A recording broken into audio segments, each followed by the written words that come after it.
I am confused. Being philosophically consistent and being a very honest person, I'm sure you can tell me where God came from.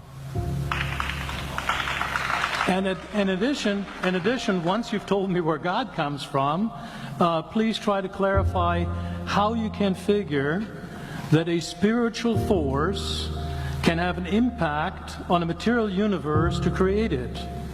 I think that some years ago we already talked about that kind of thing in philosophical circles at any rate, by posing the question, if angels are made of spiritual matter and a pin is made of material matter and spiritual matter displaces no space, how many angels can dance on the tip of a pin?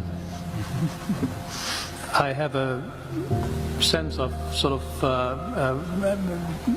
reversal experience here, but please do, go ahead. You got 5 minutes. Now, I just want to know which question. That's all right. You may take the rest of the minute. All right. Your question, where did God come from, assumes that you're thinking of the wrong, obviously it displays that you're thinking of the wrong God.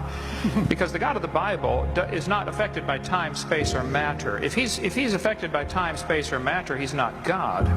Time, space, and matter is what we call a continuum. All of them have to come into existence at the same instant. Because if there were matter but no space, where would you put it? If there were matter and space but no time, when would you put it? You cannot have time, space, or matter independently. They have to come into existence simultaneously. The Bible answers that in 10 words. In the beginning, there's time. God created the heaven, there's space, and the earth, there's matter. So you have time, space, matter created, a trinity of trinities there. Just, you know, time is past, present, future. Space has length, width, height. Matter has solid, liquid, gas. You have a trinity of trinities created instantaneously, and the God who created them has to be outside of them. If he's limited by time, he's not God.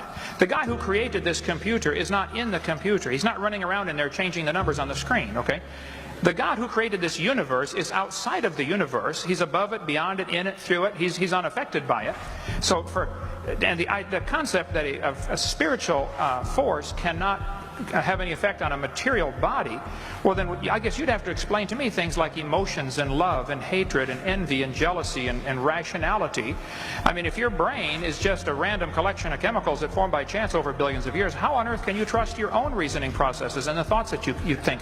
Okay, so your question, where did God come from, is assuming a limited God. And that's your problem. The God that I worship is not limited by time, space, or matter. If I could fit the infinite God in my 3-pound brain, he would not be worth worshiping, that's for certain. So that's the God that I worship. Thank you.